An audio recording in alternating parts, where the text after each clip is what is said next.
Écoutez, on va commencer par le commencement. Comme on a demandé un peu à tous les collaborateurs de Guillaume Niclot comment ça s'était passé au début, dans le sens où il nous disait lui-même qu'il n'organisait pas de casting. Donc comment ça s'est passé pour vous et comment vous êtes retrouvés dans ce film? Effectivement, j'ai pas passé de casting, j'ai rencontré Guillaume dans un café à Bastille, je me souviens. Je savais que je le rencontrais, je savais que c'était pour un projet, une adaptation de la religieuse, mais sans plus, j'avais pas lu le scénario. Et je suis arrivée en face de lui et je sais pas, vous avez rencontré Guillaume. Et il m'a regardé. J'étais là, voilà, bonjour, c'est moi. Et je me dis, je sais pas quoi vous dire, je sais pas très bien me vendre, donc voilà, je suis là, voilà. Et c'est comme ça qu'on s'est rencontrés la première fois, et puis il m'a demandé de lire le livre, ce que j'ai fait, et après il m'a demandé de lire le scénario. Et puis je lui ai dit que j'avais lu, j'avais beaucoup aimé, il m'a demandé si je me sentais capable de le faire. J'ai trouvé ça très bizarre comme question, mais parce que je ne me rendais pas compte de ce que j'allais vivre après.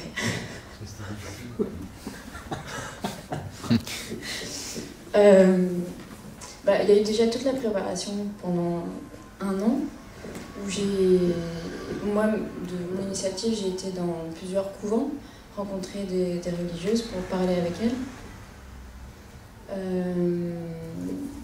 Et j'ai travaillé le chant et la musique aussi pendant cette année. Et puis voilà, j'ai pas mal vu Guillaume. Et puis le tournage a commencé. Et le tournage, on a tourné en Allemagne. Il faisait très très très froid. Il faisait pour la plupart du temps moins 20 degrés. Et c'est très bizarre parce que c'est un personnage qui m'a vraiment beaucoup marqué dans ma vie de comédienne. Et le tournage aussi. Parce qu'il est rentré dans ma peau très violemment. Guillaume n'a pas été tendre du tout avec moi. Et j'ai mis longtemps à m'en débarrasser de ce personnage. Voilà. Et puis, voilà. Si vous avez des questions. Non, je peux parler pendant des heures. Pour continuer sur la préparation du rôle, que vous êtes allé voir des bonnes sœurs dans un couvent. Alors, j'imagine que c'est assez étonnant, parce que c'est quand même un livre assez subversif. Quel rapport, du coup, vous avez entretenu avec ces personnes en leur disant « je vais jouer une bonne sœur du livre de Diderot », pas très fin avec la religion. C'est là où j'ai pas dit toute la vérité. J'ai pas dit que je venais pour ce livre-là. Donc, non, parce que je voulais avoir un vrai rapport avec ces personnes-là et je voulais pas qu'elles s'empêchent de dire des choses devant moi. Donc, voilà, j'ai menti. Voilà. Et donc, à la base un livre, il y a aussi une adaptation de Rivette. Pour situer un peu le contexte de cette adaptation, c'est une initiative du producteur Georges de Borgard qui proposa à Rivette de faire ce film à la fin des années 50. En 62, à la fin de l'écriture du scénario, il y a un avis défavorable de la commission de contrôle. Donc le scénario qui a été écrit par Rivette et Jean Gruau est d'abord adapté en 63 pour le théâtre, au studio des Champs-Élysées sous la direction de Jean-Luc Godard, avec Anna Karina. Pas de scandale, mais peut-être parce que pas de succès, cette pièce passe totalement inaperçue. Donc le scénar, ensuite ils essaient de le renvoyer pour l'adapter en film. Il est refusé, mais finalement accepté après réécriture avec la motion interdit aux moins de 18 ans. Le tournage ensuite a été gêné par le refus des monuments historiques d'autoriser le tournage à l'abbaye de Fonteval. Il y a une sortie de prévue, puis Yvon Bourges, secrétaire d'État à l'information et directeur de la sécurité nationale Maurice Grimaud interdisent totalement le film, donc sa distribution et son exportation. C'est Jean-Luc Godard qui commence à péter une durite évidemment auprès d'André Malraux et qui réussit à le faire entrer en sélection au Festival de Cannes. Et c'est seulement en 1975 que la censure sera levée. 5 salles à Paris le diffuseront et on comptabilisera 165 000 entrées en 5 semaines, ce qui est un véritable succès. Donc vous, quel rapport vous avez eu avec ce film, avec son contexte et du coup, deuxième question, avec le rôle d'Anna Karina et comment il aurait pu peut-être influer sur le vôtre ou peut-être totalement faire abstraction? Alors, justement, j'ai décidé de ne pas voir le film, forcément, pour ne pas du tout être influencée. Et après, je ne l'ai pas vu non plus parce que il y a vraiment un truc très très fort qui s'est passé pour moi, comme je disais, sur le tournage. Et que j'ai l'impression que, c'est peut-être bête, hein, mais que ce personnage m'appartient un peu. Et que je pense que j'aurais vraiment du mal à le voir incarné par quelqu'un d'autre. Peut-être totalement égoïste, égocentrique, j'en sais rien. Mais... Vous l'avez pas vu depuis? Non, j'ai pas envie de le voir en fait. Parce que, oui, j'ai envie de, je sais pas, oui, de la garder pour moi un peu, quoi. Mais ce dont vous avez parlé, par rapport à la sortie, il y a une super émission sur France Inter de Affaires sensibles qui parle de ça justement, de toute la sortie de la religieuse de Rivette. Et est-ce que vous, donc à notre époque, vous avez peut-être appréhendé une réaction négative des spectateurs ou de la petite masse cléricale qui reste? J'avoue que j'étais vraiment j'étais assez jeune à cette époque et je me rendais pas compte de l'ampleur de ce sujet. Donc j'étais pas forcément plus inquiète. Après, je me suis rendu compte au moment de la sortie, qu'on a été à Berlin aussi, pendant toutes les interviews qu'on a faites, qu'effectivement c'était un sujet qui était important. C'est pas forcément un film qui parle de religion, c'est un film qui parle de liberté surtout. Et c'est important. Donc ce week-end, nous recevrons plusieurs collaborateurs de Guillaume Niclou dans le but d'esquisser un peu un portrait de l'artiste à travers la parole de ceux qui ont traversé sa filmographie. Tout à l'heure, on interrogeait Françoise Lebrun, qui vous passe le bonjour, qui a travaillé 5 fois avec Guillaume, donc 5 collaborations, qui nous disait qu'avec avec elle ça se passait plutôt bien. Il y avait un rapport quand même humain qui était privilégié, pas tant de direction, il y a une vraie liberté, juste peut-être un appui sur le texte. Mais vous, ça semble être une expérience totalement différente. Alors est-ce que vous pouvez revenir là-dessus et nous dire le ressenti que vous avez de Guillaume Niclou en tant que metteur en scène et en tant que directeur d'acteur?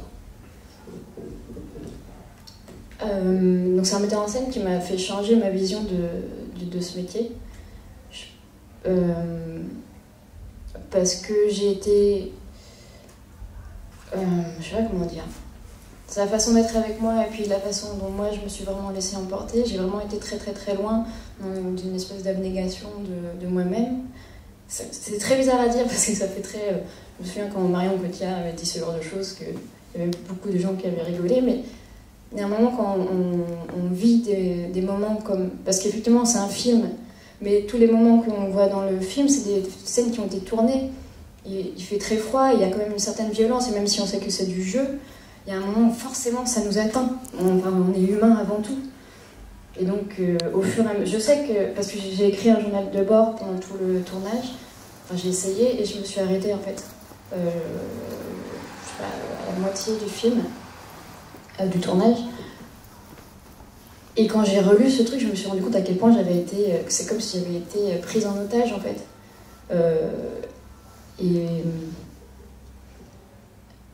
Et je pense que je me suis laissée faire parce que j'étais très jeune comme comédienne. Et je sais que quand j'ai relu, je vois genre, je veux plus jamais vivre ça, je veux plus jamais vivre ça, je l'ai écrit plusieurs fois. Parce que ça a atteint ma personnalité aussi. Je décris aussi, j'ai été comme une maison qu'on a complètement détruite jusqu'à la fondation et j'ai dû me reconstruire après. Et dû à sa direction ou au film? Le film, c'est lui qui est très dur, c'est un grand metteur en scène. Je pense que je retournerai avec lui, pas de la même manière, je me protégerai plus, mais je pense que j'ai énormément appris avec lui parce qu'il m'a poussé, dans mes retranchements, il m'a poussé très très très très loin. Et même dans ce journal de bord, je parle du fait que je n'ai pas encore atteint mes limites. Notamment avec toutes ces scènes dans le cachot, ou toutes les scènes où je suis jetée par terre, ou même la violence émotionnelle simplement. Donc, mais sa façon, effectivement, on a l'impression d'être assez libre quand il dirige. Il n'y a pas de action, il n'y a pas de coupé, on fait quand on y va, quand on le sent, quoi. Mais c'est une façon de nous regarder. C'est comme si on se ressentait comme des animaux, quoi. Et parce que je me souviens de tout ça parce que j'ai relu mon journal avant de venir ici. Et je sais qu'il me sent, et je sais qu'il sent que je suis satisfaite de ce que j'ai fait. Et puis, et inversement. Voilà. Et vous parliez du journal de bord que vous avez écrit. Lui aussi, il a fait un journal de bord filmé dans lequel il vous a investi. Alors, curieusement, dans la version finale qu'on peut voir sur le bonus du DVD, par exemple, vous apparaissez qu'une ou deux fois au tout début. Alors, est-ce que c'est le montage ou est-ce que vous avez vraiment participé au journal de bord, le sien, plus en profondeur? Je me souviens plus de ça. Je sais que... Guy, tu peux m'aider. Non, tu l'as fait... En fait, tu l'as fait une fois, qui est la première, et qui est vraiment un super beau moment, je trouve. Mais justement, je me souviens de ce moment parce que quand je repense à tout ça, je sens à quel point je suis genre complètement dépassée par le truc. Quand j'ai vu, je suis complètement dépassée par tout ce qui m'arrive en fait. Et j'ai juste ce besoin absolu de vouloir satisfaire Guillaume. Mais c'est très beau, hein, parce que on sent que tu es perdu. Et que quand même tu penses que tu l'as peut-être satisfait. Et après il y a Guillaume qui arrive et qui lui de toute façon aussi il est perdu et il trouve que ce qu'il fait lui est pas bien. Et c'est au bout de quelques jours où il va dire oui vraiment, parce que ça met quelques jours sur un personnage aussi fort que ça, que tu sois pleinement la religieuse. Et voilà, mais c'est vraiment, je trouve que c'est un plan de toi, c'est magnifique, je trouve, sur cette espèce de perdition. Oui, c'est un beau moment de cinéma parce que d'un côté, donc on voit cette peur, cette perte, et de son côté, une insatisfaction totale pendant le tournage, en tout cas dans la version que nous pouvons voir nous sur le bonus DVD. Je peux vous raconter une anecdote. Ah bah avec plaisir. Pour vous montrer comment était Guillaume. Je pense que c'est le premier jour de tournage. C'est la scène avec François Négret, où il annonce que Suzanne... C'est avec Marc Barbet. Marc Barbet, pardon, excuse-moi. Pas Marc. Où il annonce que Suzanne va rester au couvent.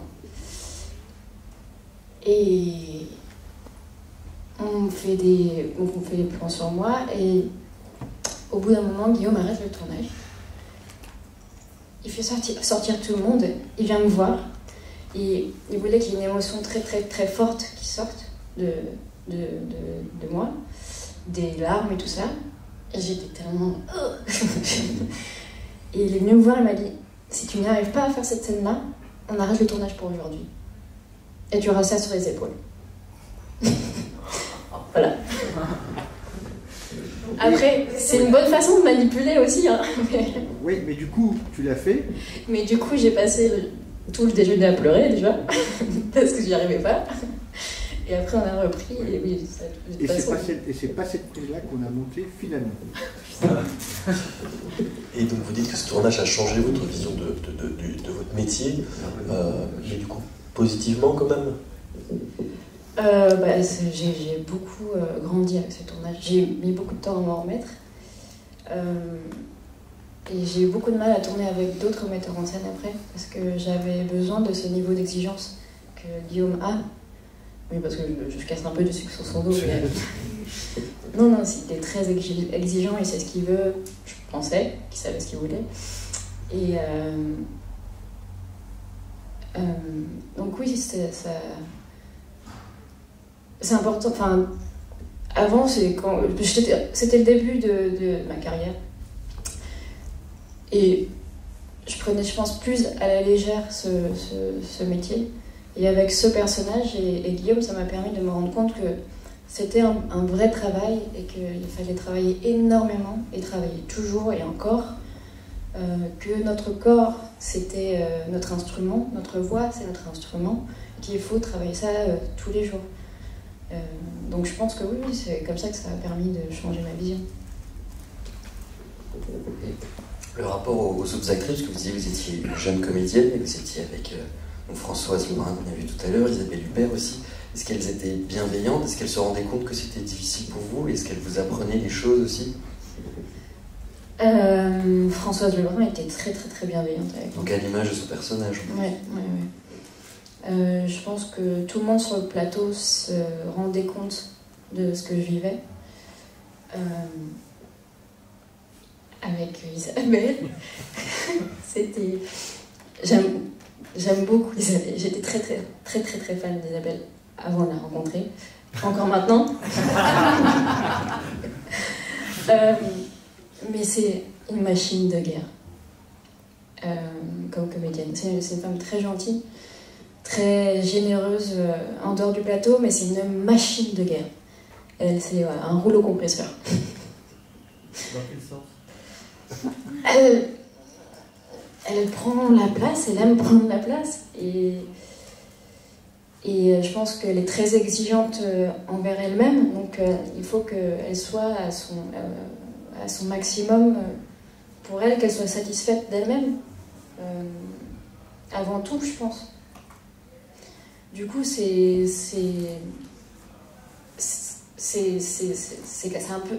très impressionnant de tourner avec elle. J'ai plein d'anecdotes très drôles, mais... Mais allez-y. Dans le film, la relation avec elle est compliquée pour le personnage. Donc est-ce que c'est pas si quelque chose sur lequel elle a joué? Je la connais pas assez pour dire ça. Après, c'est vrai qu'il y a un rapport avec l'autorité et le pouvoir. Et que forcément, là où elle est, la carrière qu'elle a, forcément qu'elle a un certain pouvoir de décision. Donc je sais pas si elle en a joué intentionnellement. Dans le film, elle est amoureuse de vous et qu'elle joue aussi de son pouvoir. Ça auto-alimente pas la scène aussi. Le fait qu'elle l'ait réellement dans la vie, qu'elle vous mette dans une situation de fragilité qui ressort du coup à l'écran. Je me pose cette question. Oui, c'est tout à fait possible. La manière où ils ont lutté dans le film, ouais, face à cette femme qui a envie de vous, totalement. Après, j'étais tellement à fleur de peau, comme je vous l'ai dit, et je ne me rendais pas forcément compte de tout ce qui se passait autour de moi. Et une anecdote, c'est on faisait un travelling, la caméra avançait vers nous et nous on marchait toutes les deux vers la caméra. Et Guillaume voulait qu'à la fin de ce travelling, à la fin de la scène, on finisse toutes les deux dans le cadre, à la caméra. Et donc pendant beaucoup de prises, au fur et à mesure où on avançait, Isabelle me poussait pour finir toute seule face à la caméra. Et ça faisait beaucoup rire Guillaume, qui se rendait compte de ce qui se passait. Et moi, je n'osais pas la pousser parce que je pense que je suis plus grande qu'elle et elle est tellement fine que j'avais peur de la faire tomber. Et au bout de je sais pas combien de prises, mais vraiment beaucoup, Guillaume arrête de rire et dit « Bon, Isabelle, je vous ai demandé que vous finissiez tous les deux. » Ah, pardon, j'avais pas compris. Voilà. Et vous dites qu'elle avait une certaine exigence envers son propre travail. Du coup, est-ce qu'elle en avait pour vous? Est-ce qu'elle vous faisait des retours, en fait? Est-ce qu'elle demandait à ce que vous soyez à la hauteur? Ou est-ce qu'elle vous dirigeait un petit peu aussi, en plus de Guillaume? Parce qu'on imagine que ça peut être une actrice un peu comme ça. Non, parce que Guillaume a une telle présence et puis c'est le metteur en scène. Et puis il est impressionnant, Guillaume, malgré tout, quand on le voit. Elle a une façon de regarder, je pense qu'elle n'a pas trop osé, peut-être. Pour revenir donc à votre recherche en allant voir des bonnes sœurs, je me demande, parce que là ça parle quand même d'une femme qui n'arrive pas à voir la foi et qui ne veut pas presque la voir, en tout cas cette vie-là, parce qu'elle parle quand même de Dieu beaucoup. Alors quelles questions on pose à des bonnes sœurs quand on veut camper un rôle qui va quand même à leur antipode spirituelle, quoi? C'était vraiment plus des questions de pratique, de la vie au quotidien, des horaires, de ce qu'elle faisait la journée, tout ça. Juste pour nourrir vraiment, c'était pas pour en savoir plus sur Dieu et la religion, c'était vraiment juste pour leur quotidien que j'étais allée voir. Et Guillaume, vous avez donné des instructions pour la préparation du rôle ou il vous a totalement laissé le préparer seul?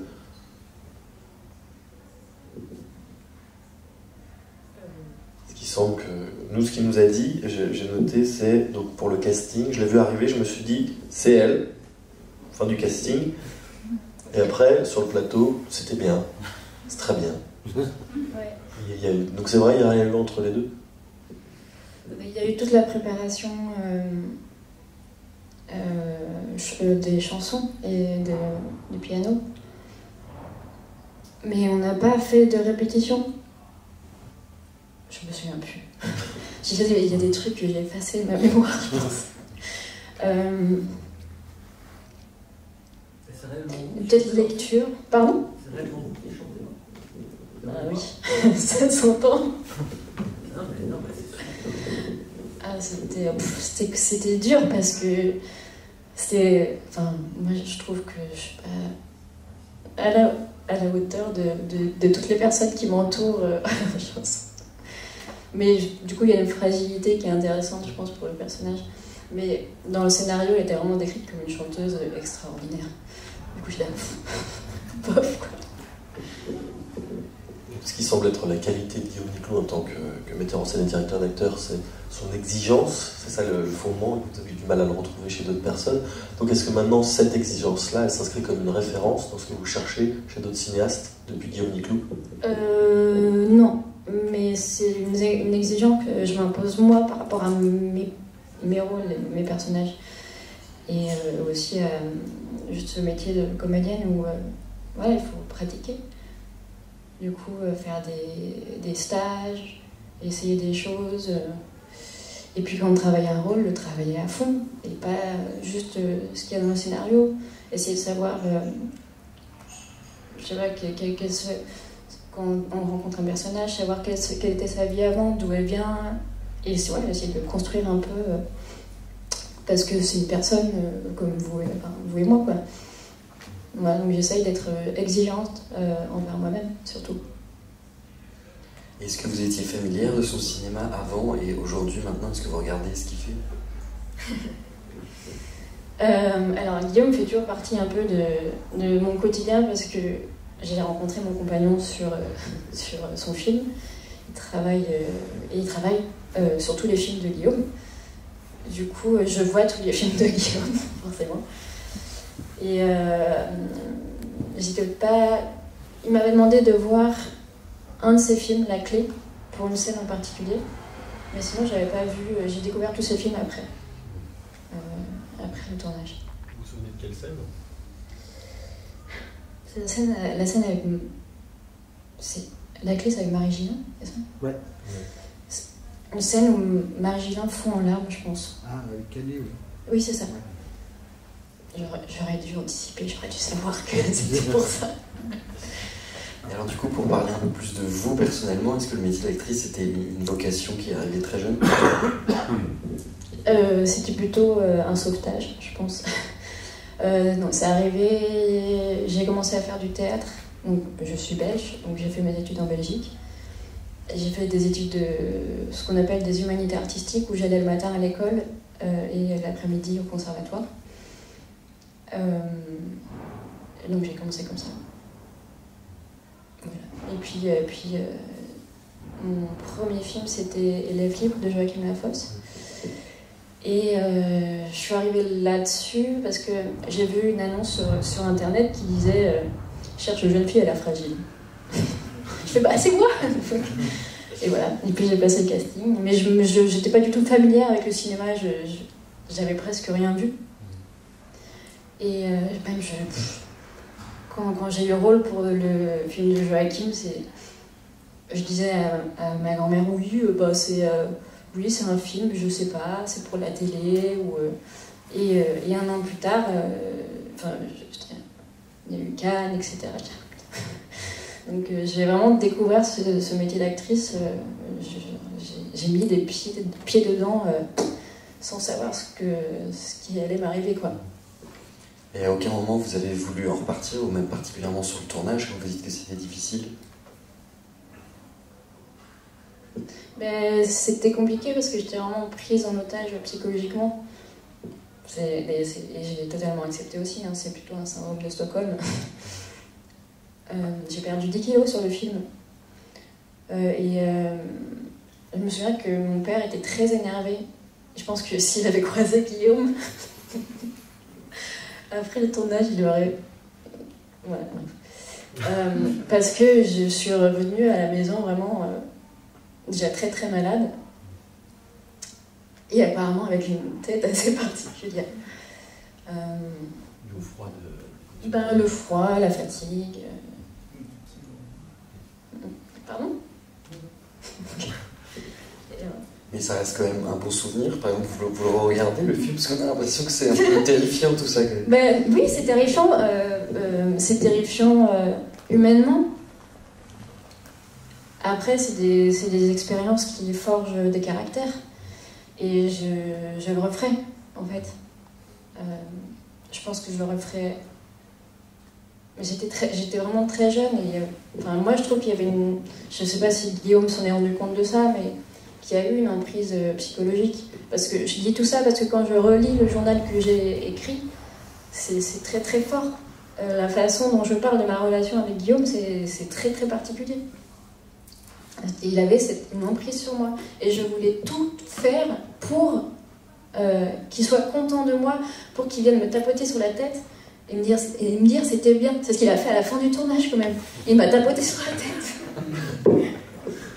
Vous dites que vous seriez prêt à le refaire, donc l'envie de se mettre en danger, on va dire, c'est quelque chose que vous partagez avec lui, puisque c'est ça qu'il nous disait hier, c'est que depuis 10 ans maintenant, chaque fois qu'il fait un nouveau film, c'est dans cette idée de se mettre en danger, de se mettre des contraintes, des bâtons dans les roues, pour peut-être pour augmenter ce niveau d'exigence et peut-être accéder à quelque chose, parce que c'est ça dont on parlait hier, c'est que là depuis 10 ans, une sorte de mysticisme qui s'emprunte de ces films, à la recherche de quelque chose qui ne définit pas encore. Donc vous, est-ce que vous avez un idéal en tant qu'actrice? Est-ce qu'il y a quelque chose où vous avez l'impression que vous êtes à la recherche de ça dans votre travail, dans l'idée de faire ce travail? Moi, j'ai envie d'avoir des beaux rôles, des rôles forts, mais c'est surtout des rencontres. Et après, donc, je suis comédienne, mais j'ai du mal à ne pas faire des choses. Du coup, quand je tourne pas, j'aime bien... j'écris pas mal aussi. Et ouais. Donc, ouais, mon idéal, c'est juste de pouvoir faire plein de rencontres et je continue à pouvoir faire ce métier, parce que c'est un métier de dingue quand même. Parce qu'on voyage émotionnellement énormément, et puis on voyage aussi dans le monde entier, quand même. Et voilà. Est-ce qu'il y a des questions dans le public? Moi, j'ai découvert le film ce matin. Je vous ai trouvé extraordinaire. Je vous ai découvert dans ce film-là. Et je pense qu'il y a un truc qui est formidable dans ce film, c'est que vous êtes tous bons. C'est-à-dire que tous les comédiens alimentent la sensibilité du film.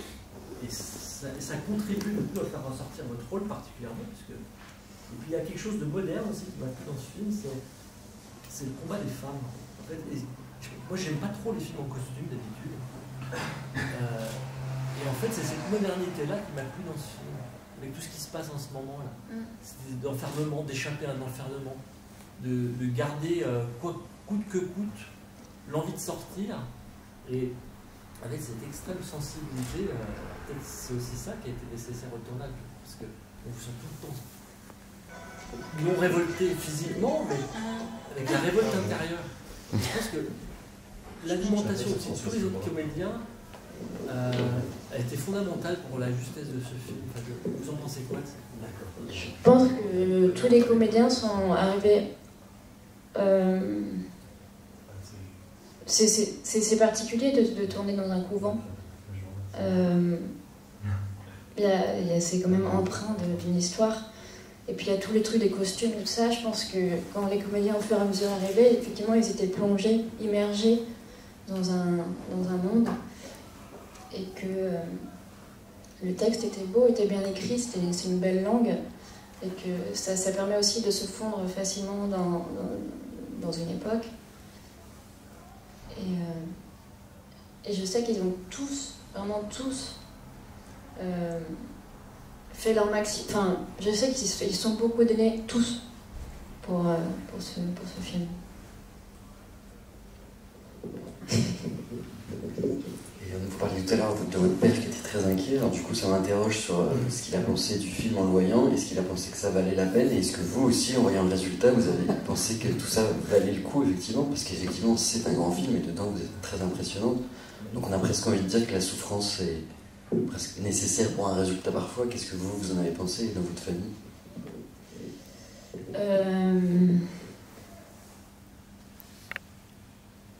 Je me souviens plus ce que mon père a pensé. Mais moi, j'ai vu le film toute seule, dans une salle de cinéma. Je pense. Non? Sûrement. Ouais, je pense.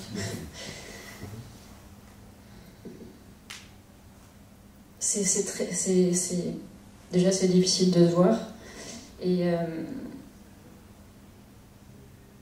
j'ai trouvé la lumière très très très très belle. Après, c'est compliqué de se juger soi-même, de s'auto-critiquer. Mais c'est un film que j'aime énormément. Ouais. Est-ce que vous avez un souvenir, parce que vous parlez beaucoup de toutes les difficultés et tout, est-ce qu'il y a eu un moment agréable, comme ça, un moment suspendu, quelque chose sur lequel vous pouviez vous raccrocher en fait?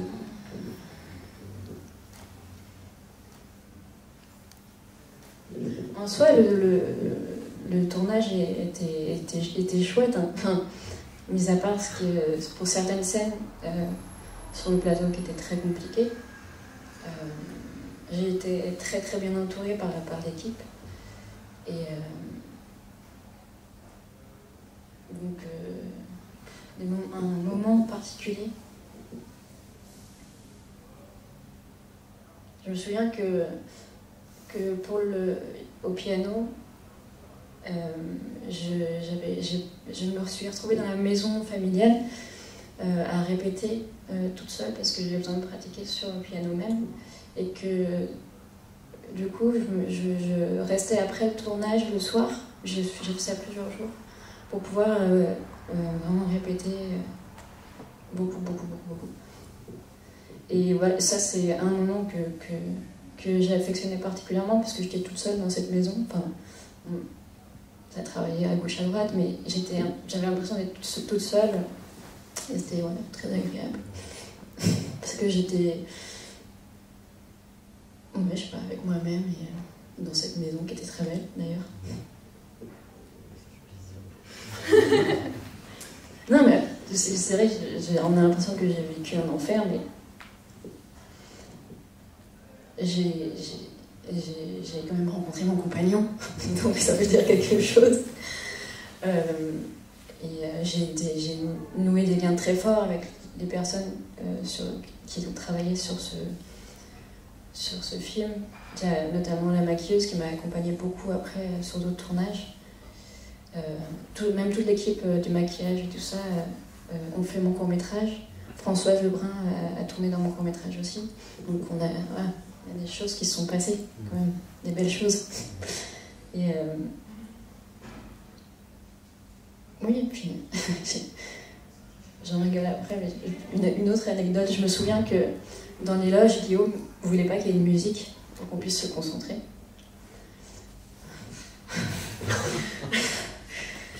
Et ce qui est hyper pratique avec le voile de la religieuse, c'est qu'on peut mettre des écouteurs. Et c'est une chose que j'adorais sur ce plateau parce que j'adorais voir les gens avec habillés en bonne sphère avec leur téléphone comme ça, ou avec écouter de la musique, ou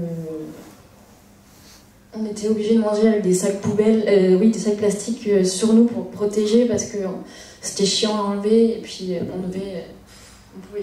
avec celle-là, j'avais du mal à manger, du coup, je devais relever comme ça, avec le sac poubelle sur moi. Voilà, j'ai plein de petits souvenirs comme ça. Mais à vous entendre, on se dit que c'est un combat pour un réalisateur, justement. Parce que le film est tellement juste dans l'interprétation, dans ce que vous faites, tellement sensible. Nous, ce qu'on ressent, maintenant que c'est noté, etc., c'est une empathie tellement incroyable, etc. On se dit, mais arriver à évacuer tout le bordel qu'il y a autour, ces iPhones, ces machins. Ah, mais vous savez, Guillaume, il est très doué pour faire ça. Il est très doué pour faire ça. Le résultat, du coup, c'est la justesse. Et ça nous interroge. Je suis pas sûre que ça soit. Je suis pas sûre que. Parce qu'on arrive à enlever tout. Quand on travaille dans le cinéma, on sait qu'un tournage c'est un bordel. On sait qu'un tournage est bruyant, qu'il y a beaucoup de gens qui travaillent. Il faut juste. Je parle pas de ce tournage-là en particulier, mais il faut juste que chacun respecte le travail de l'autre. Après, Guillaume, effectivement, je pense même qu'il a voulu installer des brouilleurs pour empêcher que les gens aient du réseau sur leur téléphone. Non, mais il a même... Je me souviens qu'il a pris le téléphone d'un technicien qui l'a balancé.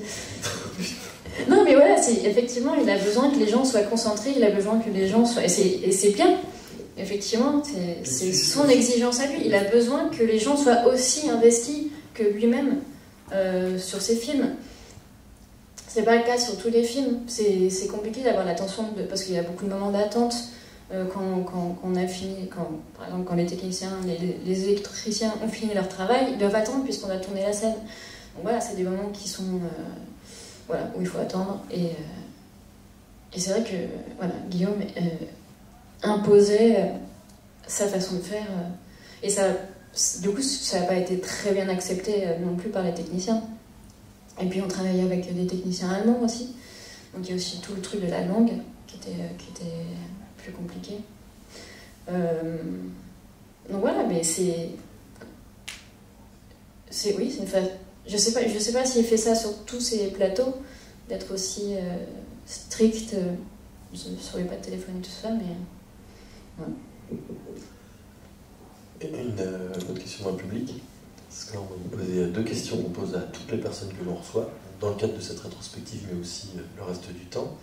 De votre expérience, si vous aviez un conseil à donner du coup à une jeune actrice ou un jeune acteur, qu'est-ce que ce serait? Moi, je ne suis pas encore vieille. Mais c'est justement ça même si vous n'aviez fait qu'un film, quand on a fait ça, justement, quand vous parliez d'exigence et que ça a changé votre vision, un conseil à offrir pour aller sur un plateau de façon peut-être plus serein. Ah.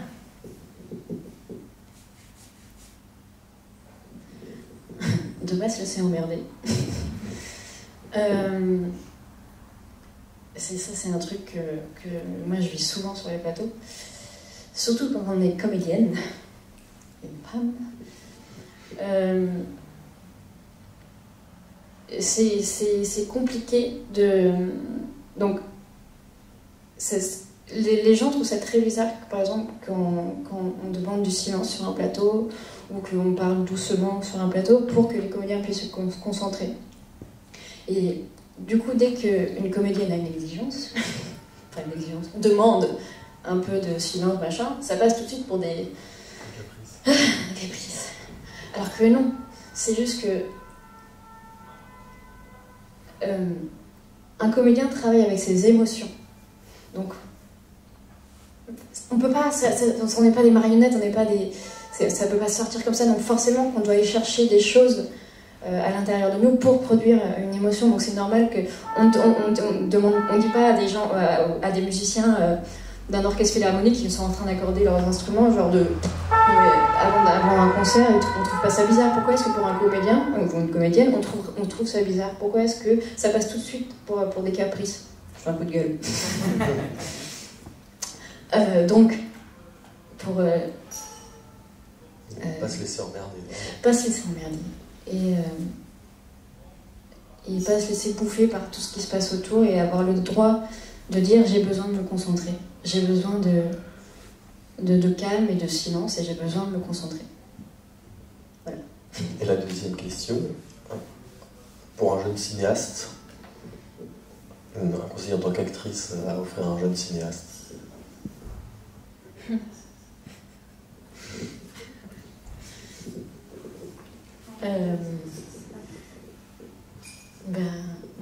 Ne pas penser montage. Allons bon. Non, mais c'est parce que je viens de vivre un tournage où les réalisateurs étaient très sur le montage. Et du coup, c'est très compliqué. Même si c'est notre métier, encore une fois, les émotions, c'est très compliqué de... Ouais, genre, on va t'arrêter là parce que en fait, on va changer. Je dis, bah non, je vais aller jusqu'au bout en fait, parce que c'est la continuité. Ah, tu peux commencer à ce moment-là dans la scène. Bah non, parce qu'en fait, voilà, une émotion, c'est une montée. Donc c'est, voilà, je suis désolée, hein, j'ai besoin de ça. Donc voilà. Merci beaucoup. Merci.